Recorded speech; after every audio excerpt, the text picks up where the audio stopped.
You are lying in bed. The room is dark, your eyes are open, and a glowing clock is quietly threatening you. You know you must sleep now, not because your body has chosen this moment, because tomorrow begins at a scheduled time. School starts, work starts, the alarm rings, and apparently your biology was expected to read the calendar. That is the strange thing about human sleep. Most animals sleep when their bodies and surroundings allow it. Humans created bedtime, a specific hour, a specific room, a collection of rules and a nightly argument between the clock on the wall and the clock inside the brain. So how did sleep become an appointment? The answer begins before beds, before clocks, and long before anyone could ruin their night by checking one final notification. Our primate relatives often sleep in trees. A sleeping platform above the ground offers distance from insects, mud, and some predators. But early humans increasingly lived and slept below. That created a serious problem. Deep sleep is useful. It is also an impressive way to become completely unaware of nearby danger. On the ground, darkness could hide predators. Cold could drain body heat. Rain could soak a resting place. Other humans could approach, and the sleeping person could do almost nothing about any of it. Evolution did not solve this by eliminating sleep. Sleep is too important. Instead, humans appear to have changed how sleep worked. Compared with other primates, human sleep is unusually short, efficient, and rich in rapid eye movement. We seem to pack more intense sleep into fewer hours. That may have created extra waking time for learning, tool-making, social life, and survival. But it also made the sleeping hours more valuable and more dangerous. Then humans gained control of something that changed the night: fire. A fire gave warmth, it extended visibility, it discouraged some predators, it created a place where people could gather after sunset. The night was no longer just a wall of darkness, it became usable time. Food could be shared, tools could be repaired, stories could be told, arguments could continue far longer than necessary. Humanity had invented the evening. But fire did not create a modern bedtime. It created a protected zone. Sleep could now happen beside other people, and that group may have mattered as much as the flames. A camp rarely becomes unconscious all at once. Babies wake, older people rise earlier, someone tends the fire, someone hears movement, someone simply cannot get comfortable on the prehistoric ground. Different people also have different natural sleep timings. Some become tired early, others remain alert late. Among Hadza hunter-gatherers studied in Tanzania, researchers found that sleeping schedules overlapped in a way that usually left at least one person awake. Across 20 nights, the entire group was simultaneously asleep for a tiny fraction of the observed time. This supports what researchers call the sentinel hypothesis. A group containing early birds, night owls, restless sleepers, and different age groups may accidentally maintain protection through the night. Your friend who refuses to sleep before 2 a.m. may be annoying, but in another era, they might have been security. This changes the meaning of ancient sleep. It was not necessarily one private person entering one sealed room for exactly 8 uninterrupted hours. It was social, responsive, seasonal, and connected to temperature, light, activity, children, animals, and the rest of the camp. Modern studies of 3 pre-industrial societies, the Hadza in Tanzania, the Sun in Namibia, and the Chimane in Bolivia, found that people usually did not fall asleep at sunset. They often remained awake for several hours after darkness began. Sleep timing followed temperature as well as light. People tended to fall asleep as the night cooled. They often woke near the coldest point, before or around sunrise. And average sleep duration was roughly 6 to 7 hours, not the endless natural slumber people sometimes imagine. So, the ancient pattern was not simply sun disappears, human immediately powers down. There was evening activity, there were awakenings, there were seasonal changes, and there was no universal clock declaring that every healthy adult should become unconscious at 10:30. But agriculture began making time less flexible. A farming community had tasks tied to daylight and season.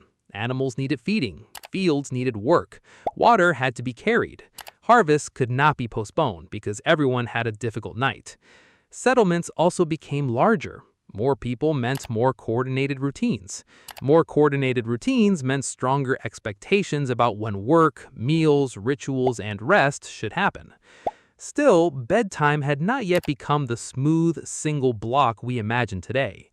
Historical evidence from pre-industrial Europe repeatedly mentions a first sleep and a second sleep.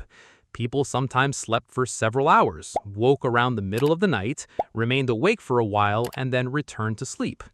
During that interval, they might pray, talk, check animals, do household work, visit neighbors, or create the exact kind of family complication that historians politely describe as social activity. Researchers still debate how universal this pattern was across places and periods, but the evidence is strong enough to show that one uninterrupted block was not always treated as the only normal way to sleep. Then, the night was attacked from two directions. The first was artificial light. Candles and oil lamps had already extended evening activity, but they were expensive, dim, smoky, and inconvenient.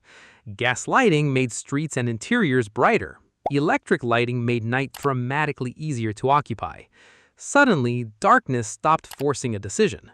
People could work later, read later, shop later, socialize later, and stare at illuminated rectangles later, although that final achievement required another century. But the body have all still used light as one of its main timing signals. Light entering the eyes affects the circadian system, the roughly 24-hour process that helps regulate alertness, sleep, hormones, and body temperature. Bright light in the evening can delay the biological signals associated with night. Even ordinary room light before bedtime can suppress melatonin and shorten the body's internal representation of darkness. Electricity did not remove the need for sleep. It made it easier to postpone. Researchers studying communities with and without electric lighting have found a familiar pattern.